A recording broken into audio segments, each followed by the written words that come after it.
بڑے بڑے بحری جہاز تو سب نے ہی دیکھے ہوں گے، لیکن یہ بہت کم لوگوں کو پتا ہوگا کہ ایک مخصوص مدت پوری کرنے کے بعد ان کو توڑ کر پرزے پرزے کر دیا جاتا ہے، اور اس کی بھی دنیا میں ایک بہت بڑی صنعت ہے۔ دنیا کی تقریباً 80% تجارت بحری جہازوں کے ذریعے سے ہی ہوتی ہے، اس لیے بندرگاہیں اور جہازوں کی صنعت کسی بھی ملک کے لیے انتہائی اہم صنعت تصور کی جاتی ہے۔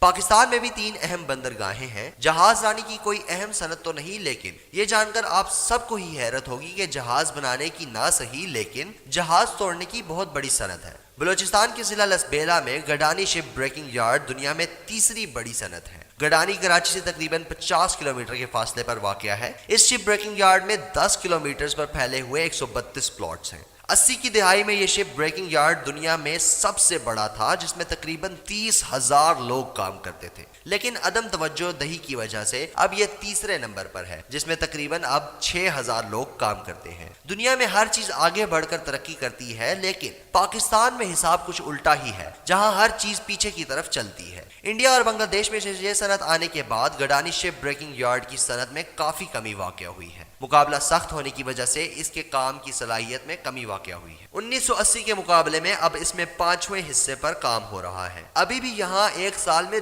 10 ملین ٹن سٹیل اکٹھا ہوتا ہے، جو زیادہ تر تو دوبارہ جہاز بنانے میں استعمال ہوتے تھے، لیکن اس کا کافی حصہ مقامی سطح پر فروخت بھی ہوتا ہے۔ فسکل ایئر 2009 سے 2010 میں تقریباً 107 جہاز یہاں پر بریک ہوئے۔ اس بریکنگ یارڈ کی ٹوٹل کیپیسٹی 125 جہاز سالانہ ہے، جس میں تقریباً ہر سائز کے جہاز شامل ہیں۔ جدید سہولیات کے فقدان کے باعث اب یہ بریکنگ یارڈ دنیا کے باقی بریکنگ یارڈز کا مقابلہ نہیں کر پاتا، جس سے پاکستان کو مالی طور پر کافی نقصان ہوتا ہے۔ کہاں اس میں کبھی 30,000 لوگ کام کرتے تھے اور اب صرف 6,000۔ یہ اس یارڈ کی تباہ حالی کا منہ بولتا ثبوت ہے۔ نومبر 2016 کو اس یارڈ پر ایک حادثہ بھی رونما ہوا، جس میں تقریباً 16 لوگ جان سے گئے اور کئی لوگ زخمی ہوئے، جس سے اس یارڈ کا امیج کافی متاثر ہوا۔ اگر حکومت اس صنعت پر توجہ دے تو اس شعبے کو پھر سے بحال کیا جا سکتا ہے اور ملک میں بے روزگاری کے بحران میں کچھ کمی لائی جا سکتی ہے۔